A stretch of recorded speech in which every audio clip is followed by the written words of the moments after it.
Mado fe jogbenyina miakatan le eyama Easter fe jogbenyina miakatan sikele Ewenyigba TV pom le gapopo yama akpena abale sinega wodeka plum le egbepe nkekeme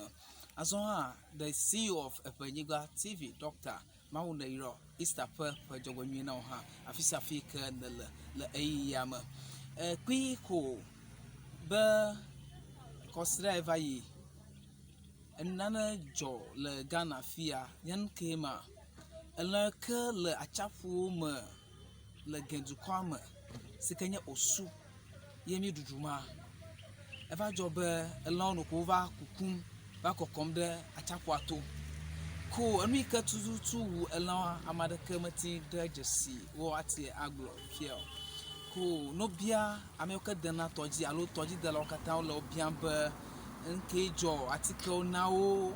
kafi eno ku nenema amadaka matim le goglom bada se na fifio ta isa adumye le fia eba ba amadaka magati eladudumo because jidu avades especially American Greater Accra Regional Minister Henry Cote eba na esadebe amadaka magadu alumagayi market alo asima abaple eladaka be edudumo atadu nyila atadu adenla gake heke cho achafuma alo cho toma ela bana miapa dedenya ela vivin nya ka minister la no gbogbrom nkata ale la onto no kukum la chafu ato amade kemanya nkatu to wo ake o le suspecting be amade na o points in there achafu ama alebe ela watia ado wale kakele biabiam investigation kata wo mo le vada se de fifia amade kamati va globo eyewe alo enyanu chonwu daka ha povito gale no makum okude akama hu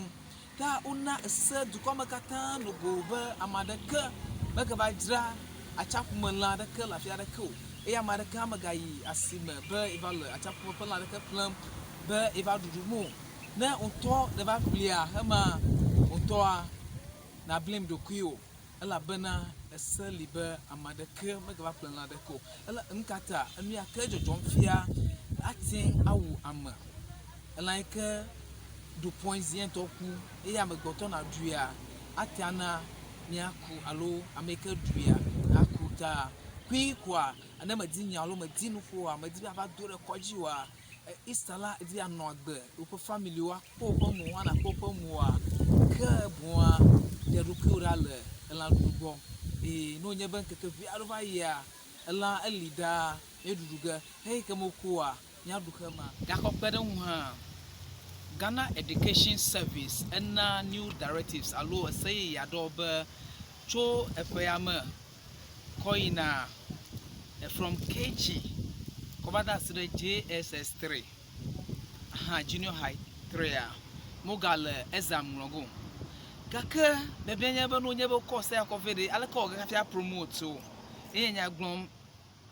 Ghana Education Service lafia be de view mo le exam logo le epoya mo aso nkata obe mo le exam logo le epoya mo nkata because corona va yo je school go mafia alo alaka alo no fia be epoya ma mo la market promote go alo alaka ta enye hema kokpedon ya kokpedon a le nkwanta gojia adelanda yile egbeme ko ale jo ale mela jo ko abe police ade ko va oni yako kra o ko tu ko va dadelama ko ede pa gbeda ko nya nu ya jo le nkwanta afima ni chon de ka ko vai le 5 goji new recruit anya military soldier yake o recruit yeye manyan katutu la odomo ifia amagboto mema uvomo ko ebe pasin dada manya vion ko new recruit ni a military man a vale phone fin le circle eye over call onye nkana eni Ghana Armed Force kata ta fila ya komile nufuma ha ele police o pasima lo le covid-19 pasima nkata nka gondimo le onye phone ya born na ma na chakra akpogala nyigba akwamo phone be va fifima enye nu ya jole se ke vai ta akpena ba le si na gala de ka on plum le Ewenyigba TV pon le eyama ta jagba na ya download app le Play Store Google Play Store ya akpo app la fima TV Ewenyigba mi kpoga la fima na mi le YouTube mi la fima na mi le Instagram mi la fima na mi le Twitter mi la fima mi kpoga la fima na mi le Facebook mi la fima na mi le WhatsApp TV Ewenyigba mi la fi afi ta anya to yo number Christian adiabo allo civis enye ko enye yakova yapomoji akpenami